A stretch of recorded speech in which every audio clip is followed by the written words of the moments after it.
우리 다 같이 주의 말씀을 높이 드시고, 주의 말씀은 내 발의 등이요 내 길의 빛이니이다. 아멘. 이 말씀이 우리 인생의 빛이 될 줄로 믿습니다.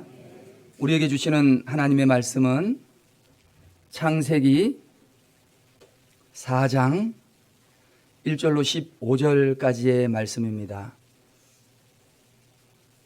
창세기 4장 1절로 15절까지의 말씀을 봉독해 드립니다. 성경 제일 앞부분에 있습니다. 창세기 4장 읽어 드립니다. 아담이 그의 아내 하와와 동침함에 하와가 임신하여 가인을 낳고 이르되 내가 여호와로 말미암아 등남하였다 하니라. 그가 또 가인의 아우 아벨을 낳았는데 아벨은 양치는 자였고 가인은 농사하는 자였더라. 세월이 지난 후에 가인은 땅의 소산으로 제물을 삼아 여호와께 드렸고 아벨은 자기도 양의 첫 새끼와 그 기름으로 드렸더니 여호와께서 아벨과 그의 제물은 받으셨으나 가인과 그의 제물은 받지 아니하신지라. 가인이 몹시 분하여 안색이 변하니 여호와께서 가인에게 이르시되 내가 분하여 함은 어찌 됨이며 안색이 변함은 어찌 됨이냐. 내가 선을 행하면 어찌 낫을 들지 못하겠느냐. 선을 행하지 아니하면 죄가 문에 엎드려 있느니라. 죄가 너를 원하나 너는 죄를 다스릴지니라. 가인이 그의 아우 아벨에게 말하고 그들이 들에 있을 때에 가인이 그의 아우 아벨을 쳐 죽이니라. 여호와께서 가인에게 이르시되 내 아우 아벨이 어디 있느냐. 그가 이르되 내가 알지 못하나이다. 내가 내 아우를 지키는 자니이까. 이르시되 내가 무엇을 하였느냐. 내 아우의 핏소리가 땅에서부터 내게 호소하느니라. 땅이 그 입을 벌려 내 손에서부터 내 아우의 피를 받았은즉 내가 땅에서 저주를 받으리니 내가 밭을 갈아도 땅이 다시는 그 효력을 내게 주지 아니할 것이요 너는 땅에서 피하며 유리하는 자가 되리라. 가인이 여호와께 아뢰되 내 재벌이 지기가 너무 무거우니이다. 주께서 오늘 이 지면에서 나를 쫓아내었은즉 내가 주의 낯을 배웁지 못하리니 내가 땅에서 피하며 유리하는 자가 될지라. 물을 나를 만나는 자마다 나를 죽이겠나이다. 여호와께서 그에게 이르시되 그렇지 아니하다. 가인을 죽이는 자는 벌을 7배나 받으리라 하시고 가인에게 표를 주사 그를 만나는 모든 사람에게서 죽임을 면하게 하시니라. 아멘. 오늘 우리가 읽은 말씀을 보면 아벨의 제사와 가인의 제사가 기록이 되어져 있습니다. 아벨도 제사를 드리고 가인도 제사를 드리는데 하나님께서 아벨의 제사만을 받습니다. 결국에 두 사람이 하나님 앞에 예배를 드리고 제사를 드렸는데 아벨의 제사만 하나님이 받았으니 결국 오늘 말씀에 기록된 예배의 승리자는 아벨입니다. 아벨은 하나님이 예배를 받으시고 가인은 하나님이 받지 않으셨기 때문에 예배의 승리자는 아벨이라는 거예요.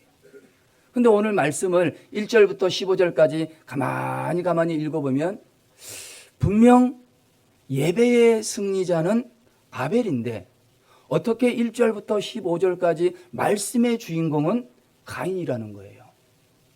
분명 예배를 아벨이 승리하고 하나님이 아벨의 예배를 받으셨는데 아벨에 대해서 이야기가 써져 있는 것이 아니라 가인에 대해서 기록을 하고 있다는 것입니다. 분명 이유가 있을 것입니다. 우리는 흔히 생각할 때 가인을 살인자라고 이야기합니다. 맞습니다. 가인은 살인자입니다. 인류 최초의 사람을 죽인 살인자이고 인류 최초로 자기 형제를 죽인 전속 살해범이기도 합니다. 그래서 대부분의 가인은 참 나쁜 사람이야. 가인은 하나님 앞에 버림받은 사람이야. 그렇게 이야기를 합니다. 맞는 말씀입니다. 그런데 가만히 아담과 하와의 입장에서 오늘 벌어진 일을 한번 생각해 봤어요. 하나님이 에덴 동산에서 쫓겨나서 에덴 동산 밖에서 삶을 사는데 너에서 나온 아들이 뱀의 머리를 밟을 것이다. 그리고 삶을 살아가는데 하나님이 큰아들 가인을 주셨어요. 그래서 가인의 이름의 뜻이 하나님께로 말미암아 등남하였다, 얻었다, 주셨다는 뜻이에요. 그런데 또 좀 있으니까 둘째 아들을 주시는데 이번에는 아벨이라고 이름을 짓는 거예요. 그 아벨의 이름의 뜻이 참 희한합니다. 허무라는 뜻이에요. 하나님이 두 아들을 주셨는데 왜 큰아들 가인에게는 하나님이 주셨다, 근데 작은 아들에게는 허무 아벨이라고 하는 이름을 주셨을까? 오늘 말씀 속에 그 이야기들이 잔잔히 스며져 있는데 그 부모의 입장에서 가만히 보면 어찌됐든 두 아들을 한날 그리고 한 사건을 통해서 동시에 잃어버리는 그런 불행한 부모가 되어버리고 말았어요. 작은 아들은 살해를 당해서 죽어버렸으니 잃어버렸습니다. 큰 아들은 하나님 앞에 벌을 받아 쫓겨났으니 하나님으로부터 멀리 버림을 받았으므로 잃어버렸습니다. 가정에 불행이 찾아온 것입니다. 여러분, 가정의 불행이라고 하는 것이 미리 예고하고 노크하고 내가 가도 됩니까 하고 들어오는 경우가 절대 없다는 겁니다. 스페인 철학자 발타자르라고 하는 사람인데 이 사람이 뭐라고 이야기했냐면, 발타자르 그라시아라고 하는 사람이 불행이라고 하는 것은 눈이 없기 때문에 자기가 가고 싶은 대로 간다는 거예요. 내가 당신 집에 찾아갑니다 하고 불행이 찾아오는 법은 없다는 겁니다. 어느 날 갑자기 내 가정에 불행이 찾아오는데 그냥 아들 둘을 순식간에 잃어버리는 것입니다. 가정에 갑작스럽게 불행이 찾아오게 되면 그 불행으로 말미암아 사랑하는 사람을 잃어요. 내가 너무 아끼고 소중하게 여기는 것들을 송두리째 빼앗아 가버리기도 합니다. 불행이 없었으면 좋겠지만 이 불행이라는 게 눈이 없어서 내 원대로 내 뜻대로 되지 않는 경우가 더 많은 거예요. 없었으면 좋겠지만 늘 우리 곁에 토사리고 있는 게 불행입니다. 과연 그렇다면 여러분, 하나님을 믿는 백성들, 우리 성도들은 이렇게 불청객처럼 찾아오는 이 가정의 불행, 삶의 불행을 어떻게 받아들여야 되겠습니까? 불행이 있으니까, 예수를 믿어도 불행이 찾아오니까 성도로서 이 불행을 어떻게 받아들여야 되냐는 거예요.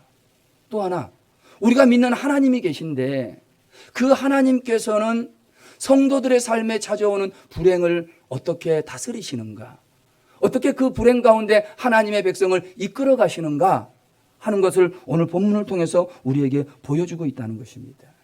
그래서 오늘은 이 두 가지 큰 주제를 가지고 본문을 묵상하며 은혜를 좀 나누어 보려고 합니다. 첫째로, 오늘 저와 여러분이 오늘 주시는 본문을 통해서 묵상해야 하는 가장 우선적인 것은 그건 나는 어떤 예배자인가 하는 것을 생각해 보셔야 합니다. 예배자에 관한 것입니다. 오늘 말씀 1절부터 5절 상반절까지 다시 한번 읽어드리면, 아담이 그의 아내 하와와 동침하매 하와가 임신하여 가인을 낳고 이르되 내가 여호와로 말미암아 등남하였다 하니라. 그가 또 가인의 아우 아벨을 낳았는데 아벨은 양치는 자였고 가인은 농사하는 자였더라.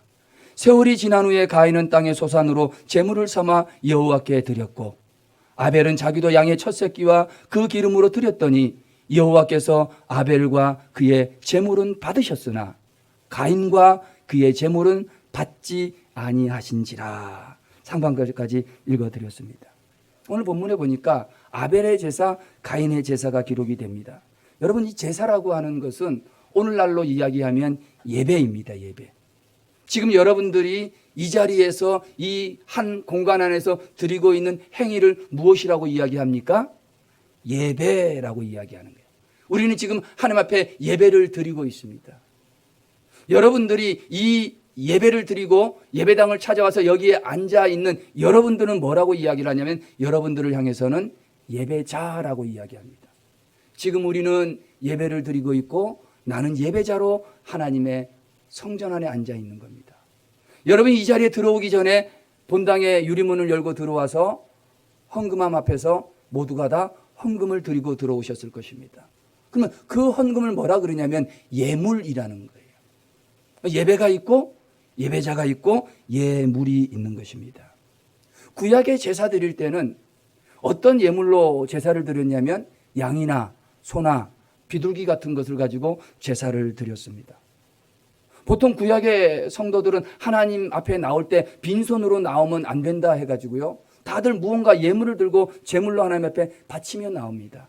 심지어 나는 바칠 게 없는데요 하는 사람은 한 줌의 쌀을 빻아서 그 쌀을 가루로 내서 그 가루라도 하나님 앞에 드릴 수 있도록 해서 나온다는 것입니다. 그래서 구약 율법에 땅에 떨어진 이삭은 절대 줍지 말라는 거예요. 밭이 있으면 그 밭 모퉁이는 일부러 남겨두라는 거예요. 사람들이 지나다가 한 줌 정도 남의 밭에서 벼이삭을 잘라도 그게 율법을 어기는 게 아니에요. 왜 그러냐? 하나님 앞에 드리는 최소한의 예물이 될 수 있는 길을 하나님이 열어놓으신 것입니다. 이게 예물이고 제물이에요. 여러분 가운데 목사님이 예물과 제물을 자세히 설명하는 거 보니까 오늘 헌금 얘기를 좀 하시려나 보다. 헌금 얘기를 하려고 이렇게 장황스럽게 말씀하시나 보다. 여러분 그렇지 않습니다. 예물이 중요합니다. 물론 빈손 들고 나오지 말라고 구약에는 분명히 이야기를 합니다. 그런데 여러분, 우리가 하나님 앞에 예배할 때 가장 중요한 것은 여러분 손에 들려있는 예물이 아니라 여러분 자신, 예배자 된 여러분 한 분 한 분이 가장 소중하다는 거예요. 하나님께서 예배를 통해서 보고 계신 게 있어요. 하나님은 저 사람이 무슨 예물을 가져왔나 그거를 보시는 것이 아니라 저 사람이 지금 어떤 모습으로 나와서 어떤 예배자의 모습으로 하나님 앞에 예배하고 있는가. 하나님의 관심은 예물이 아니라 예배자에게 있습니다. 솔직히 하나님은 예물에 큰 관심이 없어요. 이 천지 만물이 다 누구 것입니까? 하나님 거예요. 이 땅의 모든 보화 재물, 이 땅에 있는 모든 것들이 다 하나님 건데 그 중에 내게 있는 것 얼마를 하나님 앞에 드렸다고 얼마 내나 보자. 하나님 그거 보시는 분이 절대 아니라는 거예요. 하나님이 보시는 것은 여러분 손에 들려있는 재물이 아니라 여러분이 어떤 예물을 얼마나 드리는 그거를 보는 게 아니라 재물된 여러분 자신, 예배자된 여러분 한 분 한 분을 보고 있다는 겁니다. 이게 성경이 가르치는 제사이고 예배입니다. 그게 무엇을 보면 알 수 있냐면 오늘 우리가 읽은 성경 4절과 5절을 보면 잘 알 수 있습니다. 4절 하반절 5절 상반절을 읽어드리면 이렇습니다. 여호와께서 아벨과 그의 제물은 받으셨으나 가인과 그의 제물은 받지 않았다 기록을 합니다. 말씀을 잘 보세요. 아벨과 그의 제물, 가인과 그의 제물, 예배자와 예물을 합쳐서 하나님 앞에 드리는 예배로 보고 있는 겁니다. 가인을 받을 때는 가인의 예물만 받은 게 아니라 안 받은 게 아니라 가인과 가인의 예물을 받지 않았고, 아벨의 예배일 때는 아벨의 예물만 받은 것이 아니라 아벨도 받으시고 아벨을 먼저 받으시고 아벨의 예물도 같이 받으신 것입니다. 여러분, 우리 주님은 예물에 관심이 있는 게 아니에요. 제물이 무엇인가 거기에 관심이 있는 게 아니라 예배자, 아벨이면 아벨, 가인이면 가인, 여러분 한 분 한 분 예배자 된 여러분들에게 우리 주님이 관심이 있는 것입니다. 그래서 제가 오늘 정말 드리고 싶은 말씀이 무엇이냐면 예물이 아니에요. 제가 정말 드리고 싶은 말은 예배자에 관해서 말씀하고 싶은 겁니다. 여러분들도 아마 제 생각하고 같을 거예요. 맞아. 하나님이 무슨 예물을 보겠어? 예배자 된 나를 보겠지. 얼마를 드리면 어때? 내가 정성으로 하나님 앞에 예배하는 게 그게 소중하지. 여러분 그렇게 생각하실 줄로 알아요. 여러분들도 다 그렇게 생각해요. 가정에 가서 상담을 하고 얘기를 들어보면 다 그렇게 말씀을 하셔요. 그런데 신기한 건 뭐냐면 때때로 우리가 하나님 앞에 드릴 예물이 없거나 내 삶의 형편이 어려워지거나 하나님 앞에 드릴 것이 없다고 생각되어질 때, 내 형편이 너무 좋지 않거나 내 삶의 모양새가 나빠질 때에 물론 하나님은 예물이 아니라 예배자를 보시겠지 알고는 있지만, 그러나 나오는 내 마음속에는 부끄러움이 있는 게 웬일입니까? 분명 하나님이 관심 있는 건 나한테 관심이 있지 내 예물에 관심이 있는 게 아니야 라고 말은 하지만 없이 하나님 앞에 나올 때 왜 죄송하게 생각하며 나오고 있느냐 하는 거예요. 이게 여러분 심각한 문제입니다. 때문에 오늘 우리는 예배에 대한 이 생각 자체를 완전히 바꾸어야 합니다. 오늘 말씀해 보면 가인은 농사 짓는 자이기에 땅의 소산을 제물로 삼아 하나님 앞에 드렸고, 아벨은 목축하는 자이기에 양의 첫 새끼와 기름으로 제물을 삼아 하나님 앞에 드렸어요. 그런데 여러분, 하나님이 왜 아벨과 그의 제물은 받고 가인과 그의 제물은 받지 않았을까요? 어떤 분들은 이렇게 이야기합니다. 가인이 드린 제물에는 뭐가 없어서 안 받아요? 피가 없어서. 피는 생명인데 생명 있는 것으로 하나님 앞에 제물과 예배를 드려야 하나님이 받으시지 안 받아. 그래서 안 받았다고 해석을 하시는 분도 있습니다. 그런데 여러분, 아까 제가 예물을 드릴 때 한 줌의 밀에 대해서 말씀을 드렸어요. 곡식 제사, 피 없는 제사도 구약 성경에 얼마든지 있습니다. 그럼 그 제사는 어떻게 된 것입니까? 가인의 제사가 피가 없는 제물이기에 안 받았다는 것은 그건 잘못된 해석입니다. 그러면 하나님이 가인의 예배, 가인과 그의 제물을 받지 않은 까닭은 무엇입니까? 그 비밀을 말씀해 주시는 말씀이 바로 히브리서 11장 4절입니다. 히브리서 11장 4절 말씀에 뭐라고 되어 있냐면, 믿음으로 아벨은 가인보다 더 나은 제사를 드림으로 하나님께 의로운 자라 하는 증거를 받았다는 거예요. 가인과 가인의 제물은 받지 않았는데 아벨과 아벨의 제물은 받았다. 그 말을 히브리서 11장 4절에서는 믿음으로 아벨은 가인보다 더 나은 제사를 드렸다. 그래서 하나님 앞에 의로운 자라 인정을 받았다 하는 것입니다. 아벨의 예배와 가인의 예배, 그들의 제물을 드리는 모습 속에 딱 한 가지 차이가 있습니다. 어떤 차이냐면 믿음으로. 아벨은 믿음으로 와서 자기 자신과 예물을 하나님 앞에 드렸는데, 가인은 그렇지 못함으로 아벨이 더 나은 제사를 하나님 앞에 드렸다고 이야기를 하는 것입니다. 예배를 받고 안 받고, 제물을 받고 안 받고의 기준이 다른 데 있었던 것이 아니었습니다. 제물이 무엇이냐, 제물이 많았느냐 적었느냐, 피가 있느냐 없느냐, 그것이 문제가 아니라 예배 자리에 나와 있으면서 예배를 드릴 때에 믿음으로 드렸느냐, 그렇지 않았느냐 하는 게 판가름을 딱 짓더라 하는 것입니다. 여러분, 많이 드렸다, 작게 드렸다, 이거 문제가 아닙니다. 나는 피가 있는 걸 드렸다, 나는 없는 걸 드렸다, 나는 비싼 걸 드렸다, 싼 걸 드렸다. 여러분, 이것이 중요한 것이 아니라 얼마를 드렸든 어떤 거를 드렸든 중요한 것은 어떻게 드렸느냐, 진짜 믿음으로 드렸느냐, 그것이 중요하다는 겁니다. 믿음으로 아벨은 가인보다 더 나은 제사를 드렸대. 주님이 보시는 게 그 예배 자체가 믿음으로 드려지는 예배냐는 거예요. 왜 그런지 아십니까, 여러분? 믿음으로 드리면 뭔가 좀 달라요. 믿음으로 예배를 드리는 사람은 뭔가 태도부터 옷 모양새나 어떤 모습으로 하나님 앞에 드리는 예배 자체가 다르다니까요. 믿음으로 예배 드리는 사람은 내일 주일이지, 오늘 어떻게 해야 됩니까? 일찍 자야지. 왜 웃으세요? 어제 일찍 못 주무셨나 보다. 사정이 있으면 못 주무실 수도 있어요. 그러나 내가 하나님 앞에 예배를 드려야 되겠다, 내일 주일이다, 내가 하나님 앞에 온전하게 믿음으로 예배 드리기를 원한다. 옛날에 저희 신앙의 선배님들은 토요일 날 멀리 외출도 안 했다는 거예요. 온전하게 하나님 앞에 예배를 드리기 위해서. 믿음으로 드리는 예배는 뭐가 달라도 다르는 거예요. 이 아벨이 믿음으로 예배를 드리니까 첫 새끼를 드리는 거예요. 첫 새끼는 무엇입니까? 첫 번째 얻은 것, 가장 소중한 것, 귀한 것, 그거를 드렸다는 거예요. 예전에 신방을 하다 보니까, 목사님, 우리 아이가 아르바이트를 했는데, 아니 이 녀석이 그 아르바이트에서 벌은 그 첫 번째 월급을 하나님 앞에 드리더라는 거예요. 기특하더라고요. 왜? 아벨처럼 양의 첫 새끼이니까. 자녀들이 직장에 취업을 했습니다.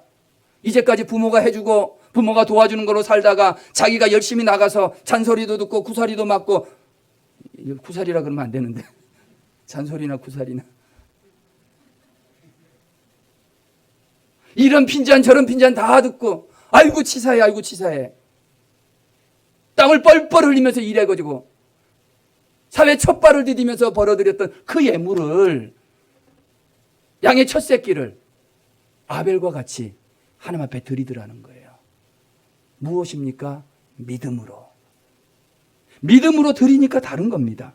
믿음으로 드리려고 하니까 그 안에 사랑이 들어가고 믿음으로 드리려고 하니까 그 안에 정성이 들어가게 되는 것입니다. 오늘 이런 예배, 이렇게 믿음으로 드려지는 예배는 사도 바울이 뭐라고 이야기하냐면 영적 예배라는 거예요. 로마서 12장 1절과 2절 말씀에 뭐라고 되어 있냐면 형제들아 내가 하나님의 모든 자비하심으로 너희를 권하노니 너희 몸을 하나님이 기뻐하는 거룩한 산 제물로 드리라. 이는 너희가 드릴 영적 예배니라. 너희는 이 세대를 본받지 말고 오직 마음을 새롭게 함으로 변화를 받아 예배하라는 거예요. 너희는 이 세대를 본받지 말아라.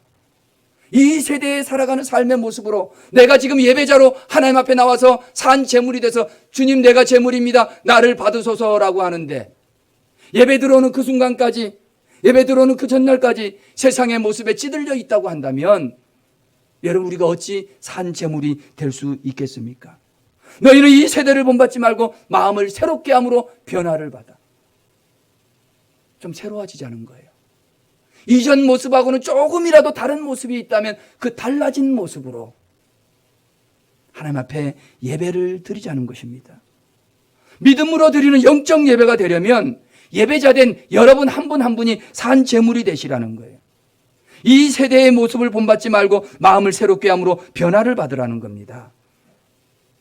여러분 이 말을 한마디로 바꾸면 아벨같이 하나님이 받으시는 예배자가 되기를 원하냐? 너 좀 거룩해져라. 정말 하나님 앞에 드리는 산 제물이 되기를 원하느냐? 믿음으로 드리는 예배가 되기를 원하느냐? 삶이 좀 성결해지라는 겁니다. 사실 여러분 이게 참 어려운 말입니다. 우리가 두 발을 세상에 디디고 세상에 나가서 일을 하고 세상 사람과 더불어 살면서 경제활동을 하고 사회활동을 하면서 그리고 삶을 영위해 나가는데 그런데 세상을 본받지 말으라는 겁니다. 그 말은 뭐냐면 좀 거룩해져라. 좀 성결해져라. 하나님이 받으실 만한 좀 예물이 되어라고 말씀하고 있는 것입니다. 그럼 여러분 올해 우리 교회 목사님이 주신 표어 말씀이 뭡니까? 새롭게 하소서. 새로워지자는 겁니다. 사랑하는 성도 여러분, 오늘 여러분은 어떤 예배자입니까? 오늘 우리는 하나님 앞에 믿음으로 아벨과 같은 제사를 드리고 사도 바울과 같이 살아있는 영적 예배를 드리기 위해서 여러분의 삶이 좀 더 성결해지고 여러분의 생활이 더욱더 거룩해지게 되시기를 주님의 이름으로 축원합니다. 이것이 예배자의 모습이에요. 아, 내가 내일이면 예배를 드려야지. 아, 나는 예배자지. 내가 어떻게 하나님 앞에 예물로 드려져야 될까? 나를 좀 돌보게 되는 것입니다. 이게 오늘 첫 번째입니다.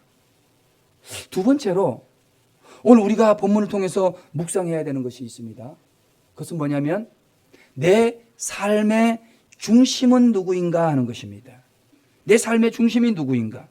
5절 하반절부터 9절까지의 말씀인데 5절 하반절하고 6절 읽어드리면 가인이 몹시 분하여 안색이 변하니 여호와께서 가인에게 이르시되 내가 분하여 함은 어찌 됨이며 내가 안색이 변함은 어찌 됨이냐 이렇게 이야기를 합니다. 여러분 이 말씀에서 가인의 변화를 한번 가만히 살펴보세요. 하나님 앞에 예배 드릴 때 화를 냈겠습니까? 분노했겠습니까? 하나님 앞에 예배를 드릴 때 안색이 변했겠습니까? 그렇지 않습니다. 예배를 드렸는데 예배를 거절당했어요. 자기는 받지 않고 자기 동생 것만 받았습니다. 내 이름은 하나님이 주셨다. 하나님으로 말미암아 등남하였다. 가인인데 저 녀석은 허무 아벨이야. 저 허무한 녀석의 제물은 받으면서 나 하나님으로 말미암아 태어난 나의 예물은 하나님이 받지 않았다는 겁니다. 그러니까 분노하는 거예요. 그리고 얼굴이 울그락불그락 바뀌는 겁니다. 우리 같이 생활하다 보면 얼굴색이 쉽게 변하는 사람 있잖아요. 저도 그런데요. 저도 조금만 뭔가 마음에 요동이 일어나면 금방 얼굴이 빨개져. 지금도 빨개지려고 그래. 또 어떤 사람은 빨갰다 파랬다 울그락불그락 찌그러졌다 펴졌다.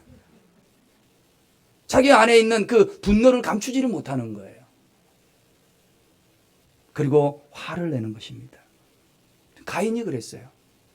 그런데 여러분, 가인이 왜 그렇게 거절당한 예배 앞에서 분노했을까? 왜 얼굴이 그렇게 울그락불그락해졌을까?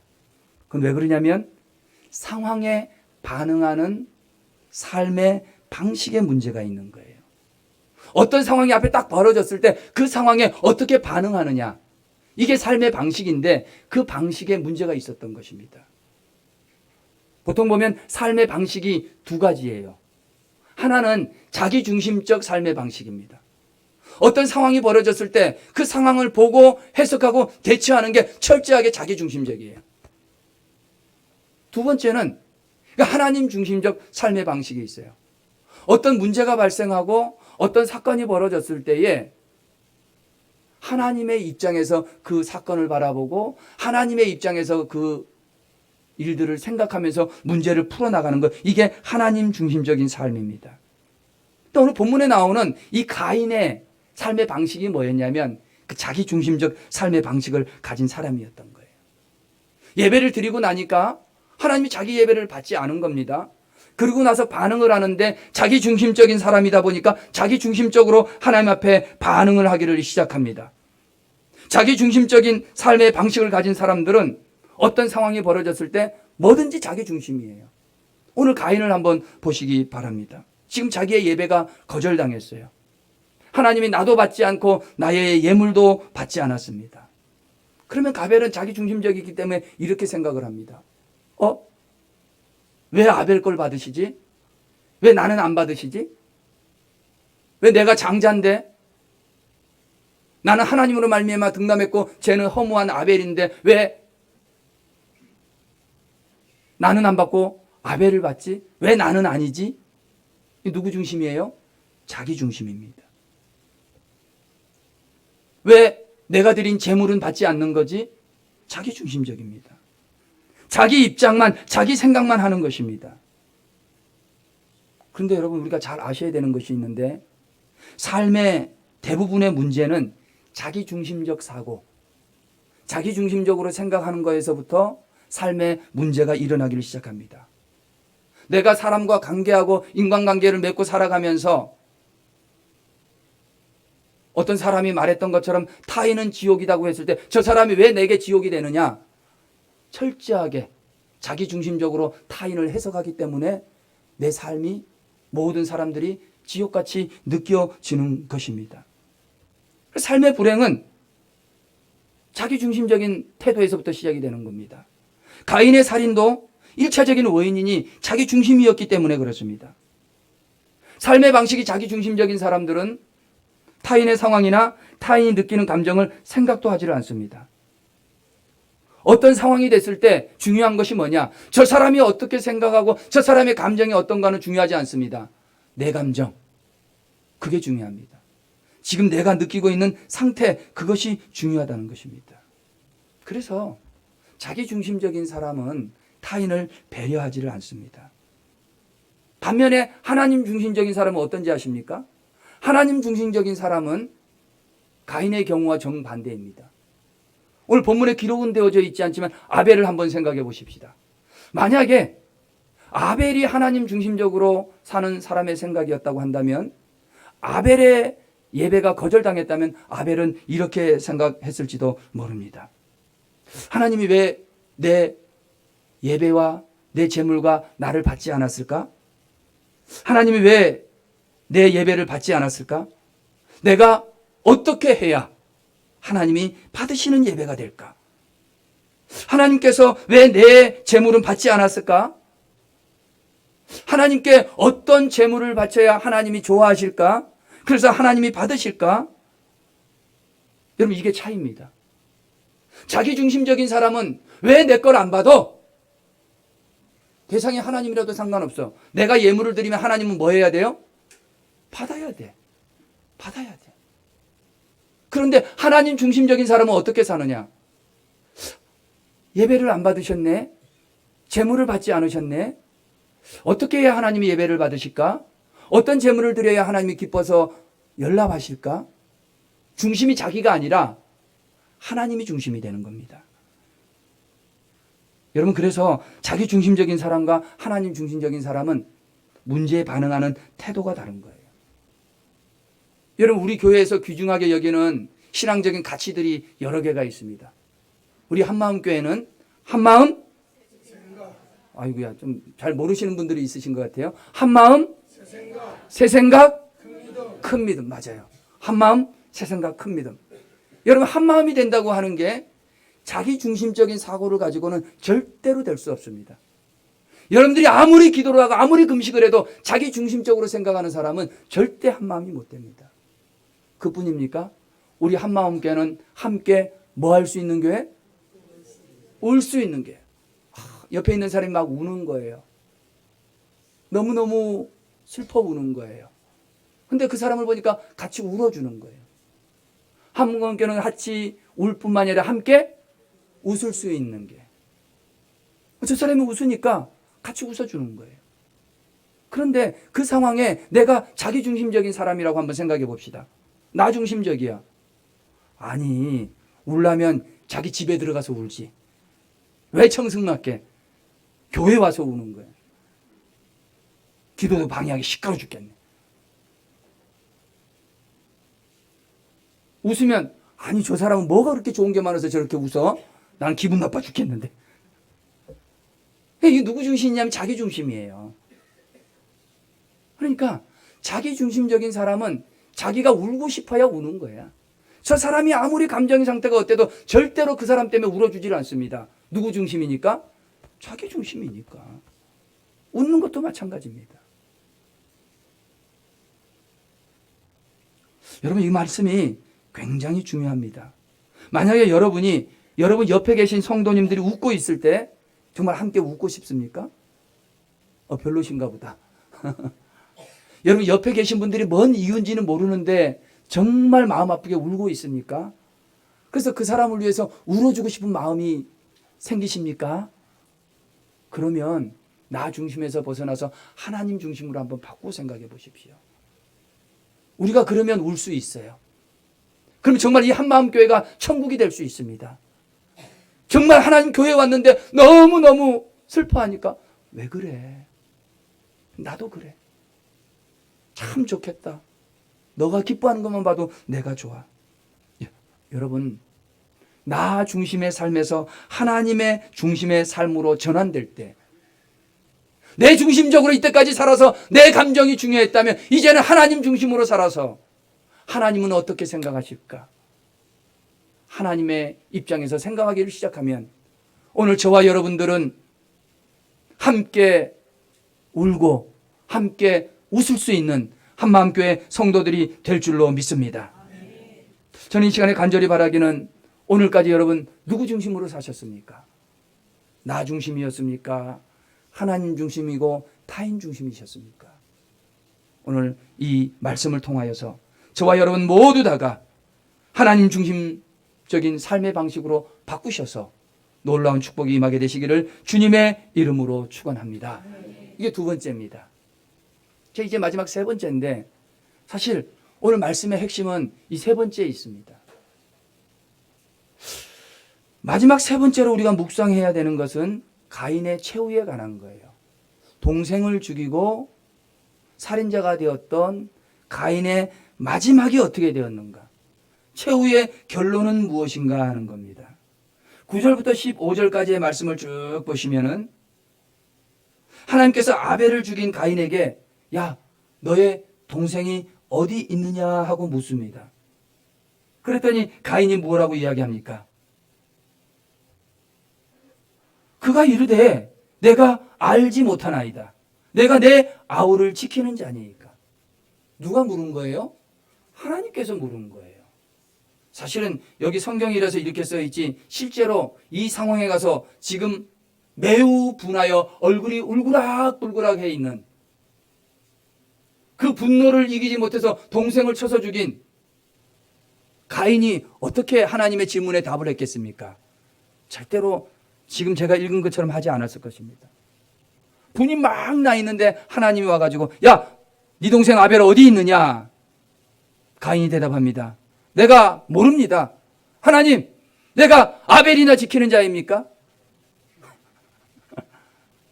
이것도 살살 말한 거 좀 더 크게 얘기해야 돼. 하나님이 야, 가인아, 네 동생 아벨이 어디 있느냐? 하나님, 나 몰라요. 내가 아벨이나 지키는 자입니까? 사실 이것도 모자란데. 그렇게 얘기를 했을 거예요. 그런데 그때까지도 인내하시던 하나님이 가인에게 결정적인 질문을 또다시 던집니다.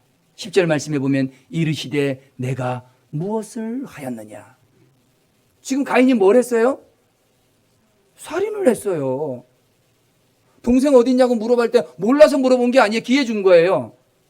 그래도 뭐 시침이 뚝 되니까 내가 무엇을 했느냐 직선적으로 물어보니까 대답을 해요, 못해요? 못합니다. 못합니다. 꼬리를 팍 내립니다. 그러자 하나님께서 13절 14절에 가인에게 벌을 내리시면서 말씀을 하십니다. 내가 밭을 갈아도 밭은 효력을 내지 않을 거고, 내가 그 땅에서 유리방황하는 자가 될 거고, 너는 이 세상에서 떠돌이가 될 것이다 말씀을 합니다. 그랬더니 그제서야 꼬리를 내리면서 가인이 뭐라고 이야기합니까? 하나님, 내 죄벌이 너무 무겁습니다. 내게 주어진 형벌이 너무나 가혹합니다. 내가 이 땅에서 쫓겨나면, 주님으로부터 멀어져서 떠돌아다니면 나를 만나는 사람마다 나를 죽이려고 하는데 나 너무 두렵습니다. 호소하는 겁니다. 호소하는 거예요. 13절에 가인이 여호와께 아뢰되 내 죄벌이 지기가 너무 무거우니이다. 이거 너무너무 견딜 수 없어서 내가 지금 두렵습니다라고 이야기하는 거예요. 여러분 잘 아시길 바랍니다. 오늘 우리 이 땅의 믿음의 삶을 살다가 하나님께 범죄하고 하나님을 떠난 사람들에게는 필연적으로 찾아오는 게 있습니다. 그게 뭡니까? 두려움이에요. 하나님을 떠나면 자유로울 것 같고, 내가 예배당 안 나오고 주일날 내 하고 싶은 거 하면 얼마나 좋을지 모르겠는데, 그런데 하나님을 떠난 사람은 필연적으로 두려움이 찾아오는 거예요. 뭔가 내 인생의 한 공간이 텅 빈 것 같은 공허함과 두려움이 찾아오는 거예요. 하나님을 떠나는 그 순간부터. 여러분 집 떠날 때는 기분이 어떨 것 같습니까? 가출하는 아이들 이렇게 보면은 갈 때는 얼마나 좋은지 몰라. 가출하는 친구들. 그죠? 엄마 아빠의 압박과 핍박 속에서 자기가 하고 싶은 데 하고 가고 싶은 데 가고.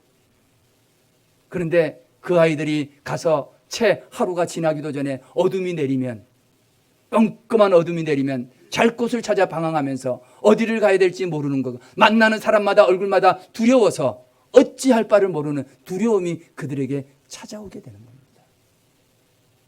하나님을 떠나고 집을 떠난 사람들의 두려움, 공포입니다. 이것이 바로 범죄한 인간이 가지는 근원적인 두려움입니다. 오늘 본문에서 내가 너무 두렵습니다. 나를 만나는 사람마다 나를 죽일 겁니다. 했던 이 두려움이 바로 그것입니다. 그럴 때 하나님께서 어떻게 하십니까? 15절 말씀이 중요합니다. 여호와께서 그에게 이르시되 그렇지 아니하다. 가인을 죽이는 자는 벌을 7배나 받으리라. 위로하는 거죠. 걱정하지 마. 두려워하지 마. 너를 죽이는 자들은 7배나 벌을 받게 될 거야. 아주 완전하게 벌을 받게 될 거야. 그리고 그 뒤에 놀라운 말이 반전이 일어납니다. 벌을 7배나 받으리라 하시고 가인에게 뭘 주사? 표를 주사. 그를 만나는 모든 사람에게 무엇을 면하게? 죽임을 면하게 하시더라. 야, 지금 이 말씀 속에 굉장히 형평성이 깨어지고 있습니다. 하나님의 공의가 사라지고 있습니다. 여러분, 사람을 죽인 살인자는 어떻게 해야 됩니까? 마땅히 벌을 받아야 돼요. 마땅히 벌을 받아야 돼요. 살인자인데. 그런데 하나님께서 표를 주시면서 하시는 말씀이 너 죽음을 면하게 해줄게 하나님께서 말씀하고 있다는 것입니다. 가인에게 표를 주시는데 그 표로 말미암아 죽음을 면하게 되리라. 어떤 사람은 굉장히 불공평하게 보일 수도 있습니다. 그런데 여러분, 결코 그렇지 않습니다. 하나님은 두려움에 떨고 있는 가인에게 표를 주셔서 비록 가인이 믿음으로 예배를 드리지는 못했지만 그럼에도 불구하고 하나님은 가인에게 살 길을 열어주시는 거예요. 하나님이 이 표를 통해서 비록 가인이 살아있는 믿음으로 드리는 영적 예배는 드리지는 못했지만 그럼에도 불구하고 표를 주심으로 가인을 향한 하나님의 사랑을 확증시켜 준 겁니다. 이게 굉장히 중요한 겁니다. 지금 내가 죽을 수밖에 없는 죽어 마땅한 죄인인데 하나님께서 그 가인을 너는 죽어야 돼 하고 죽음을 선언한 것이 아니라 내가 너에게 죽음을 면할 길을 열어줄게 하고 표를 주셨다는 겁니다. 여러분, 이것이 바로 살 길을 열어주신 하나님, 가인을 향한 하나님의 사랑입니다. 여러분, 하나님은 예배에 실패한 사람이라도 사랑합니다. 여러분, 하나님은 지금 사람을 죽인 죄인을 할지라도, 아니 죽어 마땅한 죄인이지만 하나님은 그에게 살 길을 열어주시고 표를 주셔서 두려움을 물리쳐 주시더라 하는 겁니다. 여러분, 오늘 말씀에 표를 줬다고 그랬는데 여러분, 이 표가 뭐라고 생각하십니까? 나 너무 두려워요 할 때 걱정하지 마, 사람들이 너 죽이지 않도록 내가 표를 하나 줄게 하고 표를 줬습니다. 여러분, 이 표가 무엇이라고 생각하십니까? 제가 많은 책과 주석과 자료들을 살펴봤는데 통일된 해석은 없습니다. 우리가 잘 알고 있는 루터나 칼빈은 이건 외형적인 표식일 것이다. 또 어떤 학자들은 그렇지 않고 내적인 어떤 확신일지도 모른다. 확정된 해석은 없지만 그러나 그 표라고 하는 말에 굉장히 중요한 단서가 들어져 있습니다. 여기서 말씀하고 있는 표는 히브리어 원문을 찾아보면 오트라는 말이에요. 오트. 원래 히브리어를 기록할 때는 자음만을 기록을 합니다. 나중에 모음을 찍는데 이 오트의 자음이 뭐냐면 타우라고 하는 자음입니다. 성서 언어학자들이 이 타우라고 하는 단어를 연구했더니 이 타우라는 단어가 과거로 넘어가서 보니까 자막을 보면 어떻게 바뀌냐면 오늘날의 타우 문자 오트의 자음이 타우인데 그 타우가 이런 모습이었다가 X자 십자가 모양이었다가 아주 오래전에는 어떤 모양이었습니까? 십자가였다는 것입니다. 여러분, 하나님께서 죽어 마땅한 가인에게 표를 주었는데 그 표가 타우인데 오늘 말씀해 보니까 그 표로 말미암아 죽음을 면하게 되고 가인을 향한 하나님의 사랑을 주시는데 그것이 바로 십자가였다는 것입니다. 여러분, 죽어 마땅한 사람에게 주시는 표가 무엇입니까? 죽어 마땅한 사람에게 주시는 것은 바로 예수님의 십자가인 줄로 믿습니다. 죽어 마땅한 사람에게 예수님의 십자가를 통해서 그의 보혈로 말미암아 살 길을 열어주시고 죽은 영혼을 살리는 역사가 있게 된 줄로 믿습니다. 제가 말씀을 쭉 읽으면서 마태복음 9장 12절 13절을 읽어보았습니다. 마태복음 9장 12절 13절에 예수께서 들으시고 이르시되 건강한 자에게는 의사가 쓸데없고 병든 자에게라야 쓸데가 있느니라. 너희는 가서 내가 긍휼을 원하고 제사를 원하지 아니하노라 하신 뜻이 무엇인지 배우라. 나는 의인을 부르러 온 것이 아니라 나는 누구를 부르러 왔다? 죄인을 부르러 왔다. 나는 의인된 예배를 받은 아벨을 부르러 온 것이 아니라 예배가 연락되지 못한 죄인 가인을 부르러 왔다. 의사가 건강한 사람에게는 쓸데없고 병든 자에게라야 쓸데가 있느니라. 오늘 예수 그리스도는 의인을 위해서 오신 것이 아니라 죄인을 위해서 오셨습니다. 가인과 같이 죽어 마땅해야 될 그 죄인들을 향해서 우리 주님이 오셨다 하는 그 말입니다. 여러분, 저는 이 말씀을 가만히 보면서 죄인을 위해서 예수님이 오셨다고 했는데 예수님이 분명히 나를 위해서 오신 줄로 아는데 나는 결국 무엇입니까? 죄인이었던 것입니다. 오늘 본문에 표를 주어서 죽음을 면하게 하고 두려움을 물리쳐 주셨던 그 죄인은 가인이 아니라 가인을 향한 하나님의 사랑일 뿐만이 아니라 죄인된 바로 나를 향한 하나님의 사랑이었던 것입니다. 사랑하는 성도 여러분, 오늘 저나 여러분들이나 병든 자가 아닙니까? 오늘 저나 여러분이나 의인이 아니라 죄인이 아닙니까? 오늘 말씀을 저는 묵상하면서 주님, 내가 바로 죄인입니다. 주님, 나에게 예수님이 필요합니다.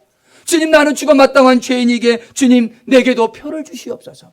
주님, 내게도 십자가를 주시고 예수님의 십자가로 말미암아 구원받게 하여 주옵소서. 내 삶의 두려움을 물리쳐 주옵소서. 사랑하는 성도 여러분, 아까 제가 설교를 시작하면서 한 가정에 찾아온 불행, 그 불행을 어떻게 이끌어가냐, 하나님이 어떻게 이끌어가느냐고 보자고 말씀을 드렸습니다. 여러분, 하나님은 그런 불행과 아픔과 슬픔이 있는 가정에 표를 주십니다. 하나님은 고통과 두려움 속에 있는 모든 영혼들에게 찾아가 주셔서 예수님의 십자가와 그의 보혈로 두려움을 물리쳐 주시는 줄로 믿습니다. 오늘 이 시간에 있는 여러분들, 어떤 두려움이나 어떤 염려나 어떤 질병으로 고통받는다 할지라도 가인을 사랑하신 하나님이 여러분들을 사랑하시고 여러분들 심령마다 십자가와 보혈을 주셔서 두려움을 물리치고 삶의 승리해 주실 줄로 믿습니다. 주님, 내 삶이 너무 무겁습니다. 주님, 내게 지어진 이 어깨의 짐이 너무너무 무겁습니다. 가인이 고백했던 그런 고백이 혹시 여러분들에게 있으십니까? 우리 주님에게, 주님, 내게도 가인의 표를 주십시오. 주님, 내게도 십자가를 주십시오. 저는 그 십자가와 보혈을 통해서 저와 여러분 모두 다가 승리하는 삶, 오늘 주시는 믿음의 삶 살게 되어지시기를 주님의 이름으로 축원합니다. 기도하시겠습니다.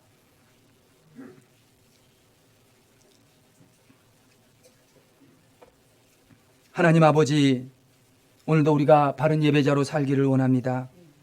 우리 모두에게 거룩한 산 제물이 되게 하여 주시옵소서.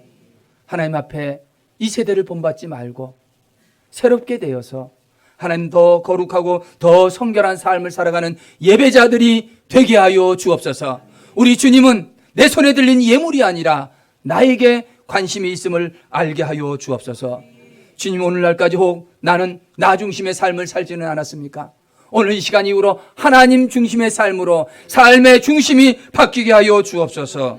하나님, 무엇보다도 우리의 삶에 찾아오는 이 두려움, 내 삶에 찾아오는 그 어떤 공허함이라 할지라도 나를 향한 하나님의 사랑, 가인을 향해 베풀으셨던 그 하나님의 사랑을 기억하면서 오늘도 주님, 내게도 표를 주옵소서.